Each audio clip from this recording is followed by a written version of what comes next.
Oliver Kmetec für wrestling-infos.de und ich befinde mich in Berlin, wo am Samstag die UFC Fight Night 41 stattfindet und bei mir sitzt der ehemalige UFC-Fighter und der aktuelle Color Kommentator Dan Hardy. Dan, first off, how are you? I'm very good, I'm excited to be here. How do you like it here in Germany? I've not spent a great deal of time here. I fought back at UFC 99 against Marcus Davis in Cologne. That was a great fight. The fans were awesome and it was a really good week. But I've never been here in this capacity, so I'm excited to be able to explore the city a bit more and not have to focus on the fight. As most fans probably know, you had to halt your career because of a heart condition. Can you give us any update? Yeah, nothing's really changed, to be honest. My health's fine, and I'm still training, and I could compete quite easily. It's just dealing with the technicalities of it, and basically getting a doctor to explain to the UFC that I'm still able to fight without it being a danger.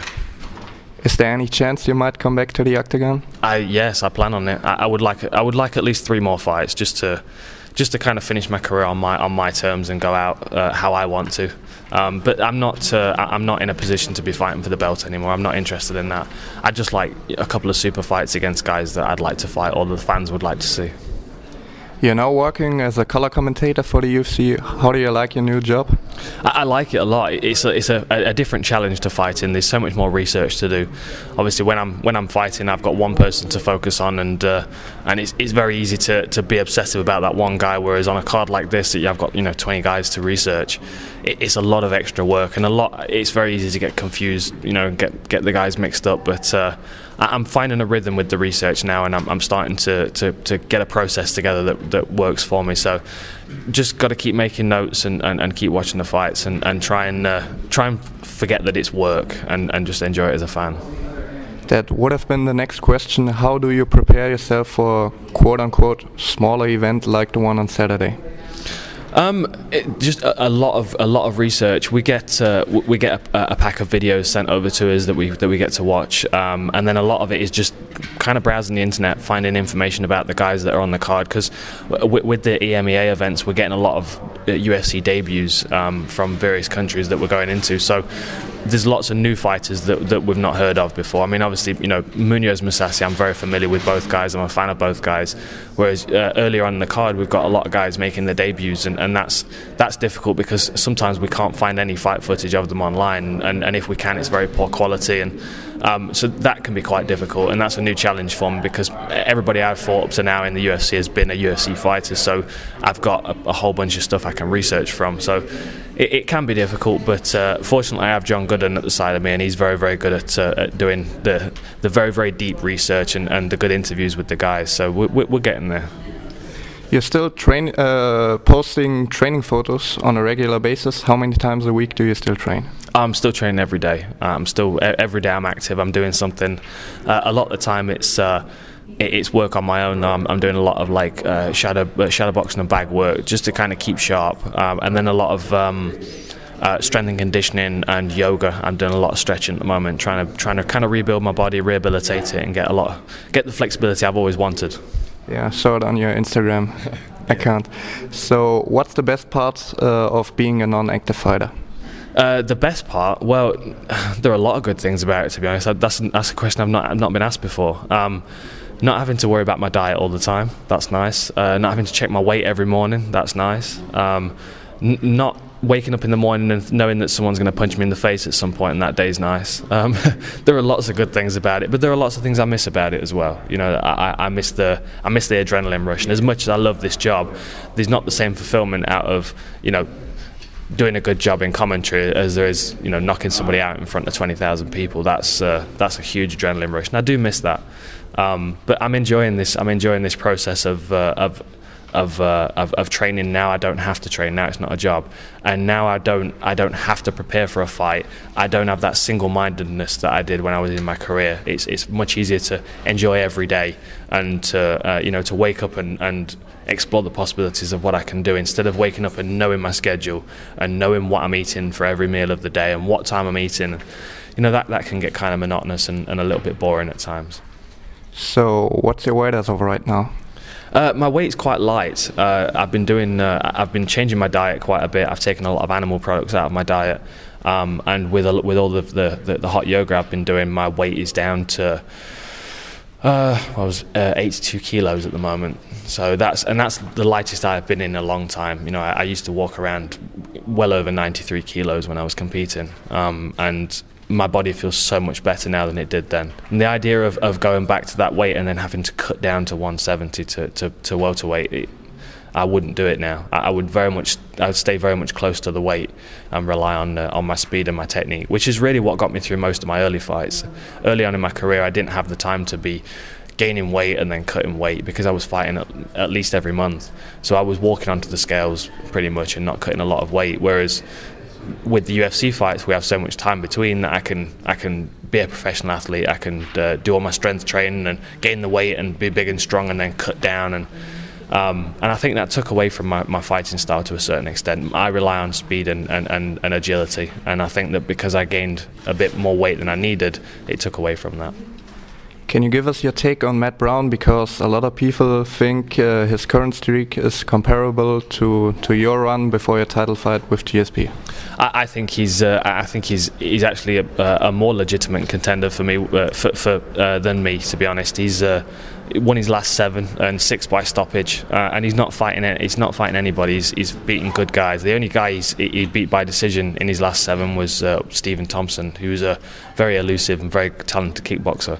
I think Matt Brown's got a lot of potential. I think that his next fight against Robbie Lawler is going to be a very, very difficult one for him. If he can beat Lawler, he's deserving of a title shot. But it's a big ask to beat Lawler. I think he's a great fighter, and I think that he's very, very exciting to watch. And I'm still very disappointed I didn't get to fight him myself. Can you give us your take on the welterweight division as a whole after the loss of GSP? It's opened it up. It's really taken. GSP was kind of holding the division down, and everybody knew that no matter how many guys they beat, to get the title they had to beat GSP, and that's a huge task for anybody because he's such a talented athlete. But now GSP stepped out of the picture, and we've got 6 or 7 guys that could potentially be the champion. It's very, very difficult to know where the welterweight division is going to go and who's going to make the belt their own. And for me, that's really exciting because there are so many possibilities and so much potential for awesome fights. And those 6 or 7 contenders that we've got in the division at the moment, every single matchup's exciting. There's not a boring fight amongst them. So I'm disappointed because I'm a GSP fan and I would like to see him back active and competing, but at the same time I like the fact that the belt is very much up for grabs at the moment. And even though Hendricks is the champion, he's not really made it his own right now, and I think that he needs a couple more fights before I can really see him as the champion that GSP was. Fair enough. You came to the UFC as a former Cage Warriors fighter. How excited are you to see guys like Conor McGregor, Neil Seery, Kafal Pendrit to step into your footsteps? It's great. It's really good. It's exciting to see the European talent get some exposure on the international scene, and I think that's one of the benefits of the EMEA events, is that we're travelling around and our focus is Europe, the Middle East and Africa, so we can go into these areas and find fighters that wouldn't necessarily make it onto a show in North America, and we can give them a platform to perform and show the world that mixed martial arts is international, it's everywhere. And it's been very strong in Europe for a long time. I mean, I've been competing since 2004, and the competition was always tough. There've never been easy fights here, and I think that there are, we have those shining stars that have the potential to get to the UFC and do amazing things. And I mean, Luke Barnett on the card this weekend, he's one of the guys that I think everybody needs to be watching in the middleweight division, because he's not only is he very talented, but he's 6'6". He's an unusual build. He's very, very long in range. He's very, very talented as a striker, and he is completely obsessive about his division. He knows everything, everybody inside out. So, it's nice to be able to give these guys a platform. So hopefully, then they can step up onto the bigger shows in the US and compete against some of the guys that we all know well. Bruce Buffer probably had the most fun announcing you over any other guy in the UFC. Can you tell us a little bit more about your relationship to him? Yeah, that was there was no thought process behind that. To be honest, when I was younger and I would play the old Pride game on the PlayStation and then the early UFC games, the bit that excited me was always kind of building my own character and then being myself within the sport. Because obviously at that point I'd not made it to the UFC and it was still a dream of mine. So when I finally got there and I had Bruce Buffer actually saying my name, actually announcing, I couldn't help but get involved. I was so excited. And then as I started to feed into that energy, then he started to give me more back. And it just made the whole thing really exciting. It got me really pumped up for the fight, and the fans loved it as well. And I saw TJ Dillashaw was doing it on Saturday night a little bit as well. I like it. I think it's important to acknowledge the guy that's announcing you. What's the fight you're looking most forward to on Saturday? I'm interested to see how CB Dollaway and Francis Carmont plays out. I think CB Dollaway's shown some real improvement in his recent fights, and he's shown to be a lot more dynamic and a lot more confident in his striking ability. And I think he has the skills and obviously the wrestling pedigree to be able to cause some problems in the division and create some good fights.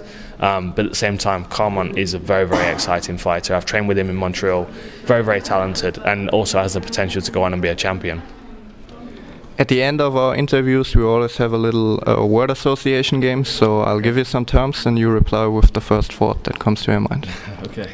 Best fighter? GSP. Dream opponent? Matt Brown. Cage Warriors? Matchmaker Ian Dean. Ian Dean, he was a friend of mine. He was the guy that kind of helped me all the way through my career. Yeah. UFC? Dana White. Football? Boring. Spare ribs? Don't eat them. Germany? At the moment, cold and rainy. I like it here, though. I like it. Everybody's very friendly. England? Home. Any last words for the German MMA fans before the event on Saturday? Just come and show your support. We're not 100% accepted by everybody at the moment, and the support will be very welcome. And these guys are real, true professional athletes, and they're prepared and they're training very hard for this. And I think that even if you don't like the sport, you have to at least respect that other people have a right to do it. All right. Thanks for your time, and best of luck to you for your future. Thank you. Dan Hardy, ladies and gentlemen.